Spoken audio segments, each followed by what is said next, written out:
Hey, why haven't you given me any money this month? Do you have any idea how much I need to spend? I've been swamped with work, okay? I forgot to send you the money, but I'm dealing with it now. Remember that in just 2 months, I'll be completely out of debt. You don't have to keep reminding me of that, do you? Do you think I enjoy being stuck with a useless person like you? You're beyond ungrateful. How dare you insinuate that I wasted my time giving birth to you and raising you just so you could be successful today? Enough! Stop with the sarcasm. Anyone who overhears your words would think you actually love me. You think you're clever, huh? You even had the audacity to teach me about life. But guess what? I need another $5,000 this month. $5,000? For what exactly? This month, I want to buy your brother some new shoes and clothes to prepare him for work. And I also want to provide him with proper nourishment so he can keep his strength up while job hunting. He's been feeling down and losing weight because he can't find a job. I can't stand seeing him like this. And how is that my problem? Didn't we agree that I'd give you $10,000 every month until it adds up to $200,000 as a thank you for giving birth to me? After that, we'd cut ties and never bother each other again. I'm not obliged to give you more money to support him. Besides, isn't he just unemployed because he dreams of being a manager or department head rather than taking any job available? How can you say such heartless things? He's your brother, your flesh and blood. He has a decent university degree and he's an extremely talented and capable person. How could he settle for some low-level employee position when he's treated as an errand boy? He deserves more than some menial job where he's treated like a servant. Huh? Don't think that your little amount of money gives you the right to say whatever you want about my son. Whatever you want, but I won't give you any extra money. Oh, hold on. I've thought about it again. $200,000 is probably not enough to compensate for my love, effort, and sacrifices in raising you. Moreover, my son is about to get married. If he doesn't have a car or a house, society will look down on him. So before you cut ties with us, you better buy your brother an expensive car and a fancy house. Otherwise, don't even think about escaping from me. What? That was never part of our agreement, and you know it. Well, I've been thinking. Aren't you the manager of a prestigious company? With your high salary, it shouldn't be a problem at all. Just a few more years and you'll be able to fulfill this obligation, won't you? That's not the point. You clearly understand that I have no responsibility or obligation to cater to your son's life. If it weren't for my father's dying wish, instructing me to take care of you and your brother until he can stand on his own, I would have cut ties with you a long time ago, Kimberly. You're such a heartless monster of a child. How could you prioritize the words of a dead man over mine? The one who raised you? Because he treated me fairly, unlike you. So what about your poor dead father, leaving me to work tirelessly to provide for you and your brother? And now you treat me like a burden.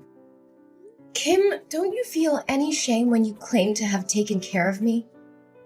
Have you ever treated me to a decent meal or shown me the love a mother should? No, you treated me like a servant.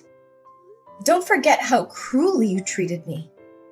Ugh, why bring up the past? I did what I did to toughen you up, to teach you how to survive in this world. It was all for your own good. Haven't you always listened to your father? Then obey his wish. Give me money, take care of us, and provide for my son and me for the rest of our lives. Dad said, until your brother comes of age. He's already 25 years old now. When will he finally grow up and take responsibility for himself? I don't care about that. You're my daughter, and you will do as I say. You will take care of my son and help him live a comfortable life. And if you can't buy him a house and a car, why don't you use your position as the head of the department to get him a job in your company? You can't let him struggle in this cruel society, can you? Hey, are you kidding me? This is absurd. I won't use my professional position to indulge in your unrealistic demands. I don't have time to joke with you. You have such a prestigious position, yet you can't even secure a job for your own brother? You're completely useless. This is not how it works. This is a professional environment, not a favor bank. Besides, your son lacks the qualifications and work experience necessary for the position. The recruitment process is rigorous, and I can't just hand him a job. But he's exhausted from his job search. He's constantly rejected by reputable companies, forced to work in lowly positions, and treated like dirt. I won't let my beloved son suffer. But if he works at your company, you can protect him. No one would dare bully him then. Everyone starts from entry-level positions and works their way up. He needs to learn the value of hard work and perseverance. Being overprotective won't do him any good. Huh! So now you're trying to portray yourself as mature and independent, huh? Treating this family like strangers, as if we're not connected by blood. What a waste of my love and all the hardships I endured to give birth to you and raise you all these years. But my dear daughter, I won't blame you for not loving me. I understand. It's all my fault. When your younger brother was born sick, almost on the brink of death, I simply thought you were a strong and understanding child, capable of taking care of yourself. Therefore, I focused on loving and pampering your brother more. But I never imagined it would make you hate me so much. It must be all my fault. All right. Stop dwelling on that old story. Fine. This will be the last time I help him. Promise me that if you make any more demands, you will pay me the full $200,000 and disappear from my life. All right, my dear girl. But remember, make sure to get your brother a good, respectable job. My precious son is not meant to be a mere errand boy or an ordinary employee somewhere. I can't make that decision alone. I will reach out to HR and arrange an interview for him with me and my boss. If he passes the interview, he will be assigned a suitable position based on his abilities. That's the best I can do. That's acceptable. As long as you're there to protect him, no one will dare to bully him. Make sure to tell him not to reveal our sibling relationship at work. I don't want others to make assumptions. I'm sure you also don't want your son to be labeled as incompetent and useless, relying on his sister to secure him a job, right? Fine, don't worry about it. Oh, I'm thrilled to hear that my son is finally going to have a job. I need to make preparations for him. Hey, Kim, do you know where James is? I can't get in touch with him. Did that jerk run away after causing all this trouble? Why are you using such harsh words to scold him? Can't you see how scared he must be? He didn't want things to turn out like this. He did it for the sake of our family. As his older sister, shouldn't you try to comfort him and find a resolution instead of berating him? What? So you already know what happened and yet you're still defending him? James might have to go to jail and pay double the contract value, which amounts to $1 million. And I could also be held accountable and face an investigation. Why would anyone want that? It's just a stroke of bad luck. Besides, it's not as catastrophic as you're making it out to be. You just need to compensate the company for the contract, and everything will be fine. Do you think it's that simple?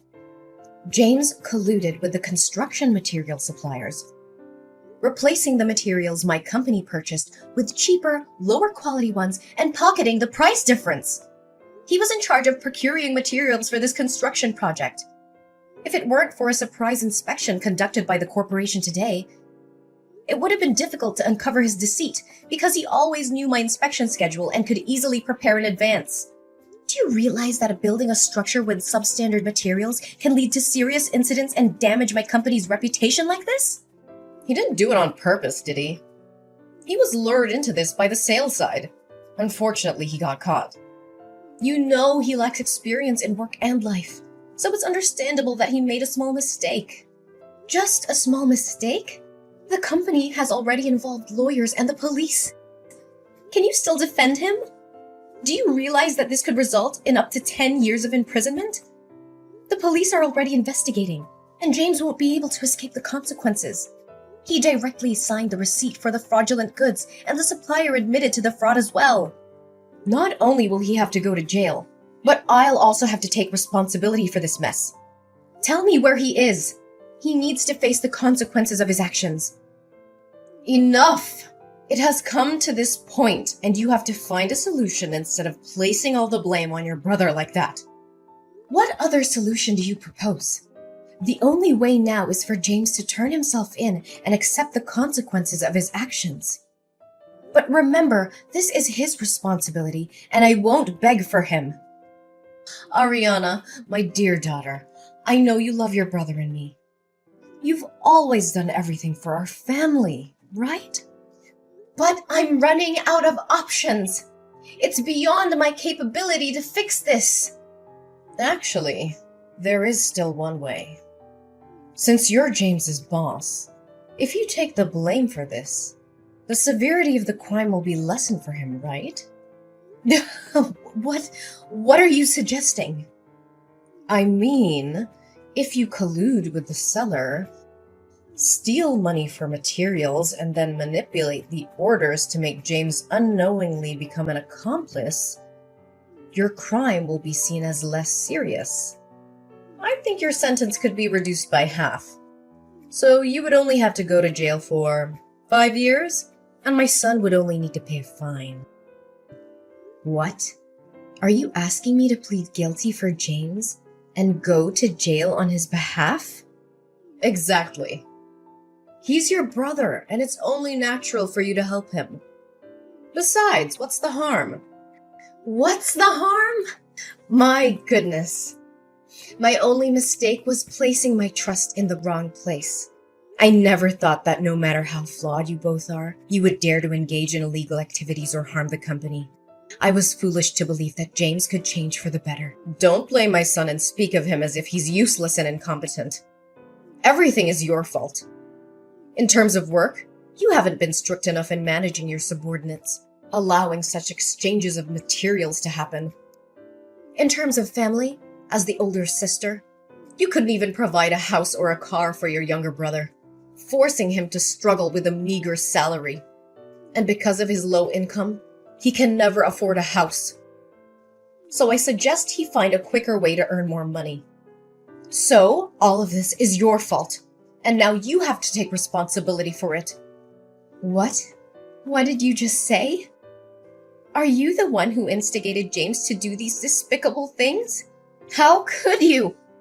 You're willingly putting your own son behind bars. I always thought you made my life miserable, but I never expected you wouldn't even raise your favorite son properly. How dare you speak to me so rudely? Is this how you treat your own mother? I can't believe I put in the effort, money, and love to raise you, and now you treat me like an enemy. You claim to have worked hard to raise me?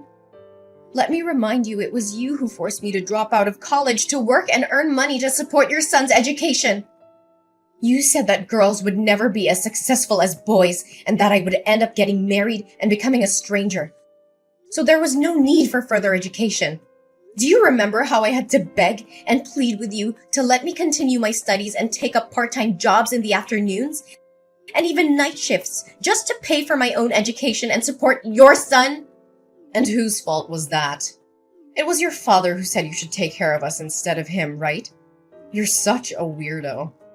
Why do you listen to him more than me?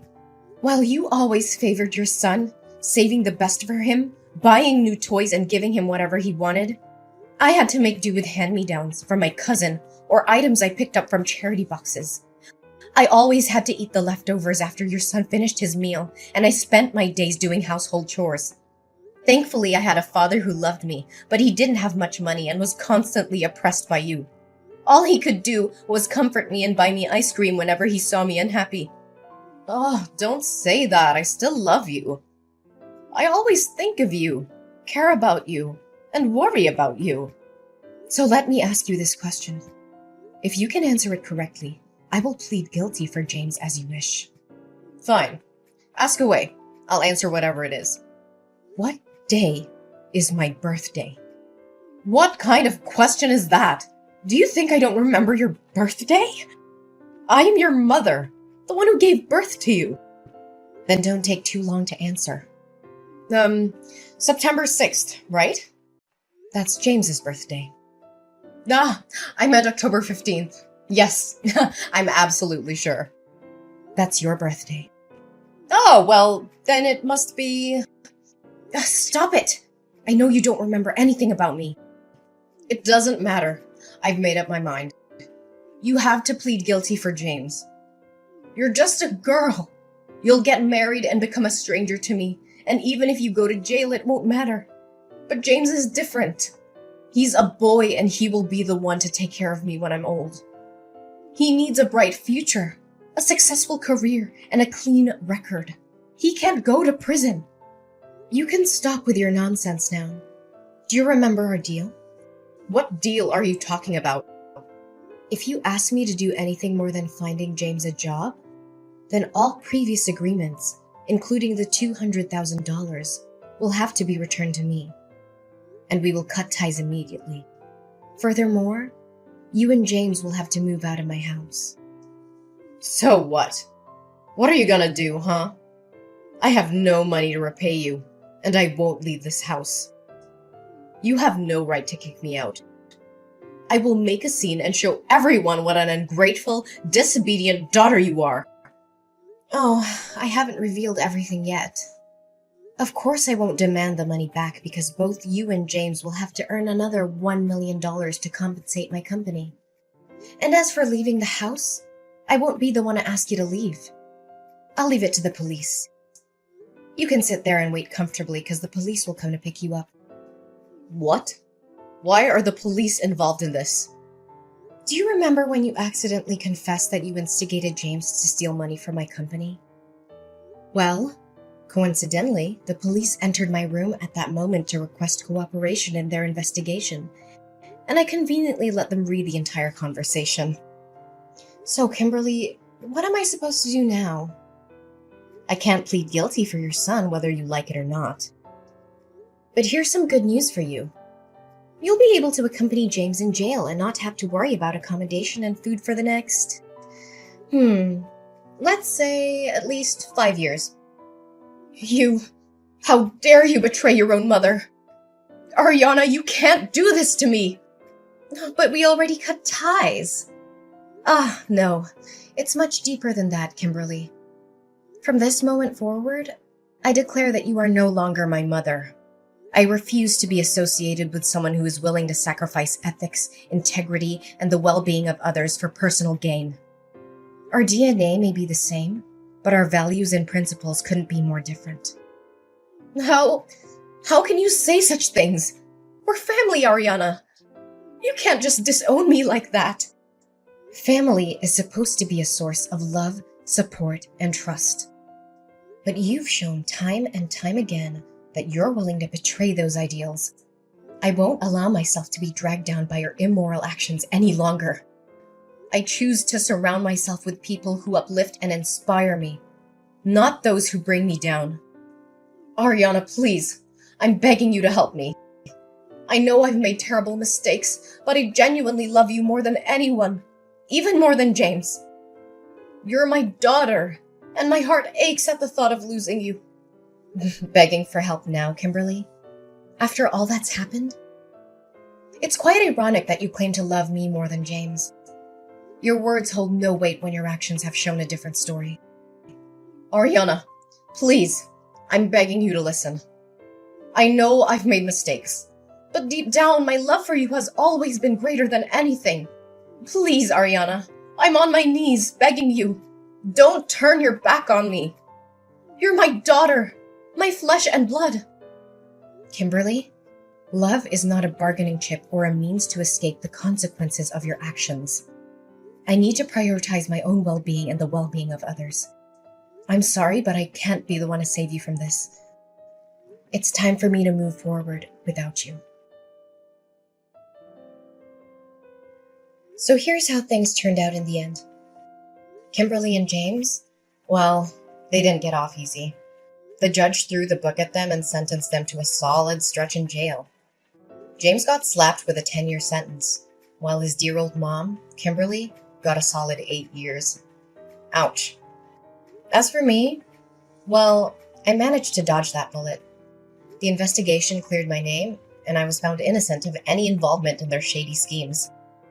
Can I get a hallelujah? It was a huge relief, let me tell you. No bars for this gal. But you know what? I decided it was time to make a fresh start. I couldn't stay in that house anymore, with all the memories of deceit and betrayal lingering in the air. So I packed my bags, sold that place, and bid farewell to that chapter of my life. Good riddance. I landed in a new town, ready to hit the reset button. And guess what? Fate had a little surprise in store for me. I met someone special, someone who saw past the scars and the baggage I carried. They loved me for me, flaws and all. Talk about a breath of fresh air. Together, we embarked on this crazy journey called life. We laughed, we cried, and we built something beautiful. It's amazing what can happen when you let go of the past and open yourself up to new possibilities. Love found its way into my heart, and I couldn't be happier. So here I am, sipping my coffee and reflecting on how life can throw curveballs at you. But hey, I made it through. I'm stronger, wiser, and surrounded by love. The darkness may have tried to bring me down, but I emerged victorious, ready to embrace the future with open arms. Here's to new beginnings and writing our own happy endings. Cheers!